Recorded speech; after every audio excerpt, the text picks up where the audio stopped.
सबसे बड़ी जानकारी बिहार से, जहां बिहार हिंसा पर इस वक्त की सबसे बड़ी खबर अपडेट करेंगे। तो देखिए, बिहार में हिंसा के बाद पैदा हुए हालात पर केंद्रीय गृह मंत्री अमित शाह ने बिहार के गवर्नर से बातचीत की। इस वक्त की सबसे बड़ी खबर आपको बता रहे हैं। अमित शाह ने बिहार की कानून व्यवस्था की जानकारी ली है। अमित शाह ने हालात पर काबू पाने के लिए हर संभव मदद का भी भरोसा दिया। और इस बीच बिहार में केंद्र सरकार की ओर से अर्धसैनिक बलों के 1000 और जवान भेज दिए।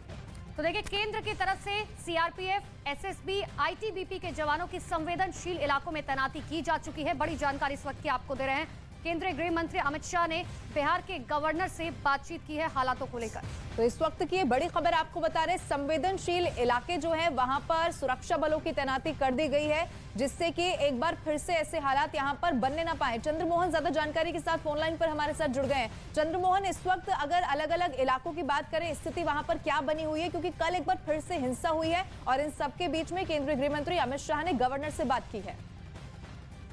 बिल्कुल, देखिए बिहार के अगर 2 जिले की बात करें, खासतौर पर नालंदा जो नीतीश कुमार का गृह जिला है और सासाराम, अभी भी छिटपुट घटनाएं सामने आ रही हैं। कल शाम में यहाँ पर नालंदा में जमकर फायरिंग हुई थी दोनों तरफ से, जिसमें 3 लोगों को गोली लगी है।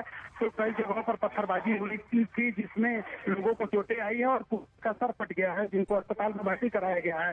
तो नालंदा में शांति व्यवस्था कैसे कायम किया जाए, इसको लेकर लगातार सुबह से ही फ्लैग मार्च किया जा रहा है और सैनिक बल को भी बुलाया जा रहा है यहाँ पर, ताकि आज शाम में किसी तरह की घटना ना हो। क्योंकि ये कहा जा रहा है कि कल जिस तरह से शाम हुआ और उसके बाद लोग आगे ताबड़तोड़ फायरिंग शुरू हो गई और कई ऐसे इलाके थे जो रण क्षेत्र में तब्दील हो गया था। तो वैसी स्थिति एक बार फिर से ना आए, ऐसे हालात में धारा 144 नालंदा में लगाई गई है और शहर में फ्लैग मार्च किया गया है पूरी तरीके से। चंद्रमोहन, इस बड़ी खबर और संजीदा खबर पे एक बार फिर से हम आपका रुख करेंगे, लेकिन इस बीच केंद्र सरकार का हस्तक्षेप हो चुका है।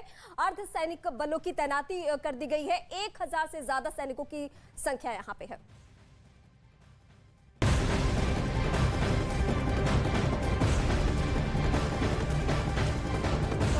सासाराम में हुई हिंसा के मामले में अब तक 26 लोगों को गिरफ्तार किया जा चुका है। और इस बीच सासाराम में एक घर में बम बनाते वक्त धमाका भी हुआ था और इस धमाके में घायल हुए लोगों को अस्पताल में भर्ती करवा दिया गया है। देखिए, पुलिस ने बम बनाते वक्त धमाके के मामले में 8 लोगों को अब तक हिरासत में लिया है, जिनसे पूछताछ की जा रही है। तो ये बड़ी खबर आपको बता रहे, 8 लोग ऐसे हैं जिन्हें हिरासत में इस पूरे मामले को लेकर ले लिया गया है और उनसे अब बहुत सारे सवाल हैं जिनके जवाब मिलना बाकी है और इसकी पूछताछ इस वक्त की जा रही है। तो इस वक्त की सबसे बड़ी जानकारी, सासाराम की तस्वीरें एक एक करके हम दिखा रहे हैं। बिहार के वो 2 जिले जहां पे स्थिति ज्यादा खराब है, बिहार का ये सासाराम जिला जहां की तस्वीर, और नालंदा में भी बहुत हालात खराब हो गए जो सीएम का गृह जिला है।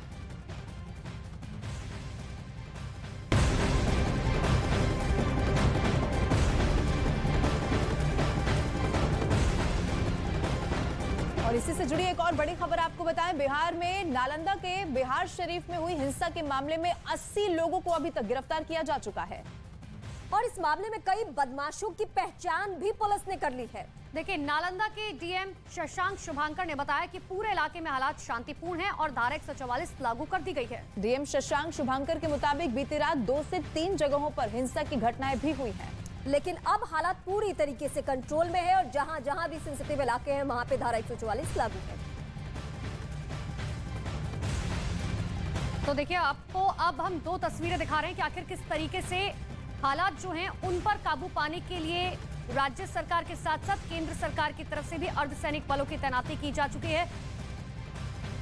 सासाराम और नालंदा की ये तस्वीरें आपको दिखा रहे हैं, अलग अलग जगहों की तस्वीरें जहां पर पुलिस की तरफ से लगातार गश्त भी किया जा रहा है, क्योंकि दोनों ही इलाके बहुत सेंसिटिव हैं। जिस तरीके से वहां पर हिंसा हुई है, जिसके बाद अब पुलिस वहां पर पूरी तरह से अलर्ट पर है। और देखिए, लोग इतने ज्यादा परेशान हैं, तस्वीर में आप ये भी देख सकते हैं कि लोग अपने आशियाने छोड़ने को वहां पर मजबूर हो चुके हैं। हालांकि जो सुरक्षा बल वहां पर हैं वो समझाइश की भी कोशिश कर रहे हैं, लेकिन लोग अपने घर छोड़कर जाने को भी मजबूर दिख रहे हैं।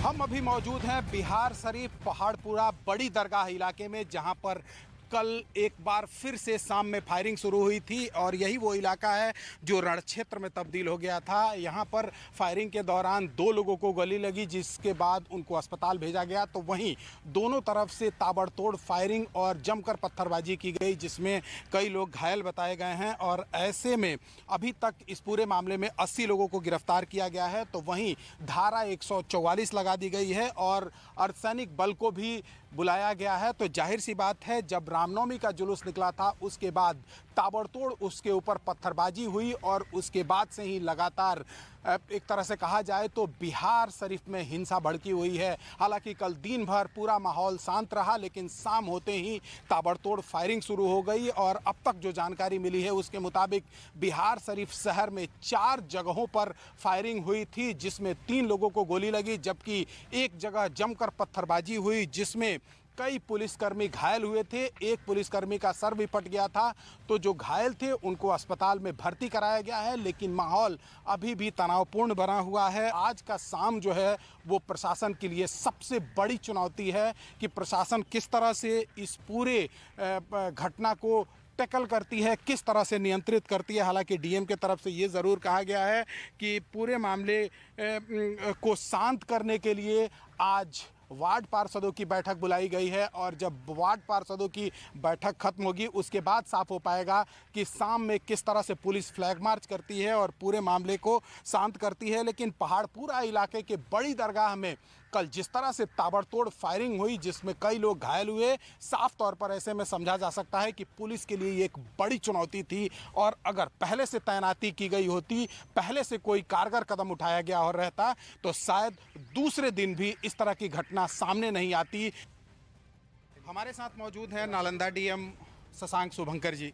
ये बताइए अभी क्या स्थिति है और शांतिपूर्ण माहौल बने रहे इसके लिए आप लोग क्या प्रयास कर रहे हैं? देखिए, स्थिति शांतिपूर्ण है और माहौल कल भी शांतिपूर्ण था। रात में कुछ लोगों ने डिस्टर्ब करने की कोशिश की थी, जिनको रात में अरेस्ट भी किया गया है। किस तरह की सुरक्षा व्यवस्था की गई है और कितने लोगों की गिरफ्तारी हुई है अभी तक? अभी तक 80 से ज़्यादा गिरफ्तारियां हो चुकी हैं। शहर के हर वार्ड में, हर सेंसिटिव स्पॉट पर, हर जगह हमारी सुरक्षा व्यवस्था है। मजिस्ट्रेट है, पुलिस फोर्स है। उसके साथ साथ शहर को जोन्स में बांटा गया है, जोनल पदाधिकारी हैं, सेक्टर में बांटा गया है, पेट्रोलिंग मजिस्ट्रेट्स हैं, पेट्रोलिंग गश्ती दल लगातार घूम रहे हैं। किस तरह के फोर्सेस यहाँ पर बुलाए गए हैं और किस किस तरह के फोर्सेस को लगाए गए हैं अभी तक? देखिए, हमारे पास बिहार से पुलिस की फोर्स है, बिहार मिलिट्री पुलिस है, इसके अलावा पारा मिलिट्री फोर्स है, रैफ है, ITBP आ रही है। लगातार सभी तरह के फोर्स हैं हमारे पास।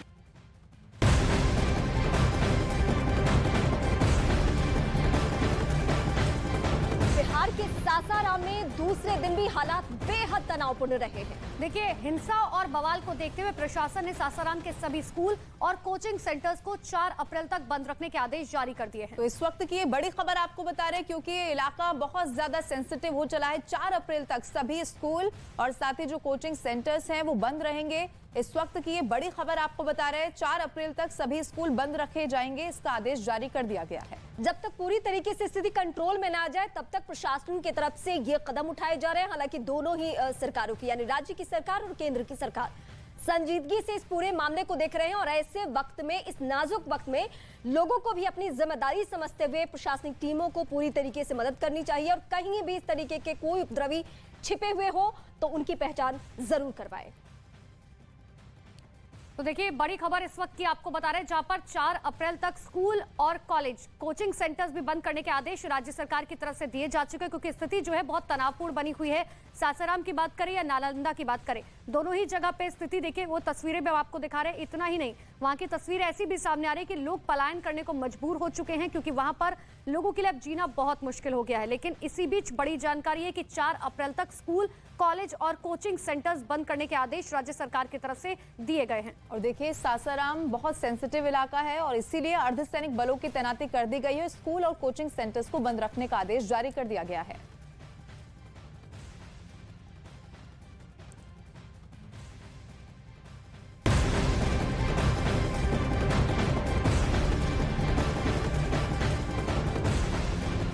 केंद्रीय मंत्री गिरिराज सिंह ने बिहार हिंसा की न्यायिक जांच की मांग की है। उन्होंने हिंदुओं को जानबूझकर निशाना बनाए जाने का आरोप लगाया।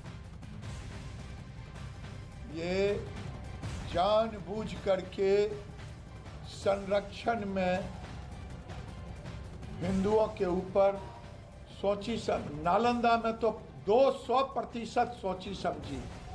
आखिर रामनवमी का जुलूस निकलना था, तो सरकार क्या पहले से सजग नहीं थी? इसको तो एक जुडिशियल इंक्वायरी होनी चाहिए। देखना कैसे। तो केंद्रीय मंत्री को इस वक्त आप सुन रहे थे। हालांकि इस मामले पर पूरी तरीके से राजनीति भी हो रही है। अलग अलग स्टेटमेंट दोनों ही पक्षों से, यानी बीजेपी की तरफ से भी, आरजेडी की तरफ से भी और जेडीयू की तरफ से भी आ रहे हैं। लेकिन ये वक्त जो है सभी को एकजुट होने का है और सभी को ये जिम्मेदारी लेनी है कि अब कोई बिहार में इस तरीके की घटना ना हो। इस पर पूरा फोकस रहे, ना कि राजनीति पर। तो देखिए, सासाराम में एक घर में दरअसल बम बनाते वक्त धमाका हुआ, जिसके बाद अब केंद्र सरकार भी पूरी तरह से अलर्ट पर है। केंद्रीय गृह मंत्री अमित शाह खुद बिहार पहुंचे हुए, लेकिन उनकी रैली को रद्द कर दिया गया क्योंकि धारा 144 वहां पर लागू है। लेकिन ऐसे में केंद्र और राज्य सरकार का समन्वय बैठाते हुए अब वहां पर पुलिस को अलर्ट पर रखा गया है। अर्धसैनिक बलों की तैनाती की जा चुकी है वहां पर, जिसकी तस्वीर हम आपको दिखा रहे हैं। लेकिन लोगों को भी ये कहा गया है कि बिना जरूरत के लोग घरों से बाहर बिल्कुल भी ना निकले। बिहार शरीफ में धारा 144 लागू की जा चुकी है। और अब इन सबके बीच में सबसे बड़ी चुनौती ये है कि एक बार फिर से बिहार में किसी भी जिले में, खासतौर पर नालंदा और सासाराम में, ऐसी तस्वीर एक बार फिर से ना बनने पाए, क्योंकि जो लोग वहां पर रहते हैं उनकी ओर से यही कहा जा रहा है कि अगर एक बार फिर से हिंसा होती है तो हो सकता है कि हम लोगों की जान भी चली जाए। ये इस वक्त बहुत ज्यादा मुसीबत का सबब बना हुआ है। तस्वीरें जो इस वक्त हम आपको दिखा रहे हैं वो नालंदा और सासाराम के अलग अलग इलाकों से सामने आई है, जहां पर सुरक्षा बल पूरी तरीके से तैनात है, मुस्तैद नजर आ रहे हैं। एहतियातन धारा 144 भी लगा दी गई है। हालांकि एक सवाल प्रशासनिक टीमों के लिए है, क्योंकि रामनवमी के मौके पर हमने अमूमन देखा है कि लोकल सोर्सेज के आधार पर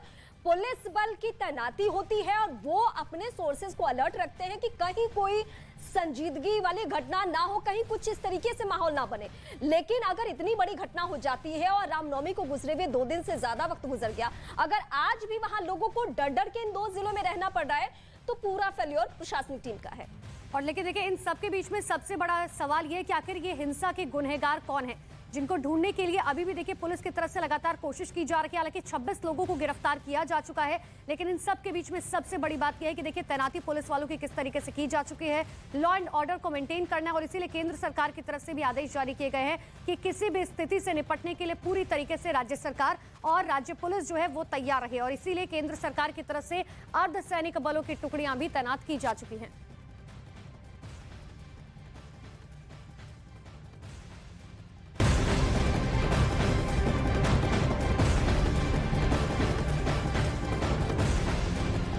बिहार के सासाराम में दूसरे दिन भी उपद्रवियों ने जमकर बवाल काटा।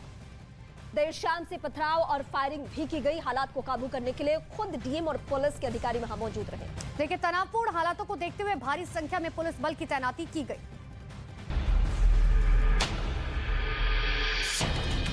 बिहार के सासाराम में रामनवमी में हुई 2 पक्षों के बीच हिंसक झड़प थमने का नाम नहीं ले रही। शनिवार देर शाम जिला मुख्यालय सासाराम के नगर थाना क्षेत्र के शेरगंज मोहल्ले में बम ब्लास्ट हुआ। बम ब्लास्ट की घटना में 6 लोग गंभीर रूप से घायल हो गए। घायलों को आनन फानन में अस्पताल में भर्ती कराया गया। बम ब्लास्ट की पुष्टि डीएम धर्मेंद्र कुमार ने की। हालातों पर नजर रखने के लिए सासाराम में पैरामिलिट्री फोर्स तैनात की गई है। शनिवार देर शाम सासाराम के शेरगंज इलाके में फिर हिंसा भड़क गई और लोगों से शांति व्यवस्था बनाए रखने की अपील की। रूट मार्च किया जा रहा है और जहां से भी शरारत की शिकायतें आई थी उन क्षेत्रों में 26 लोगों को अभी तक गिरफ्तार किया जा चुका है। इस मामले में एफआईआर भी दर्ज किया गया है।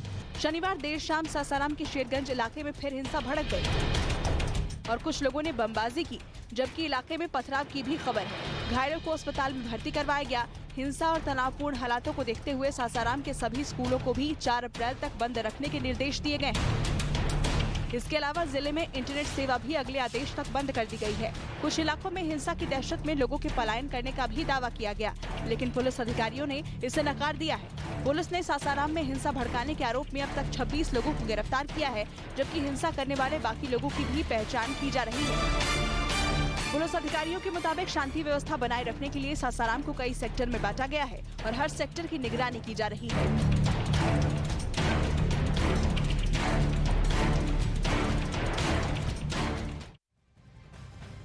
तो देखिए, पुलिस की तरफ से जगह जगह दबिश दी जा रही है, उन गुनहगारों को ढूंढने की कोशिश की जा रही है जिन्होंने बिहार की शांति व्यवस्था को भंग करने की कोशिश की। हालांकि 26 लोगों की गिरफ्तारी अब तक की जा चुकी है, लेकिन ये 26 लोग ही काफी नहीं हैं, और भी लोगों की गिरफ्तारी अब तक की जानी है, क्योंकि पुलिस की तरफ से उन सीसीटीवी फुटेजेस को भी खंगाला जा रहा है और उन लोगों की पहचान की जा रही है जो इस पत्थरबाजी, हिंसा, आगजनी में शामिल थे। अब तक अगर दोनों जिलों की और इस पूरे हिंसा में जो अभी तक कार्रवाई की गई है पुलिस की तरफ से, उसकी बात करें तो 106 लोगों को गिरफ्तार किया जा चुका है।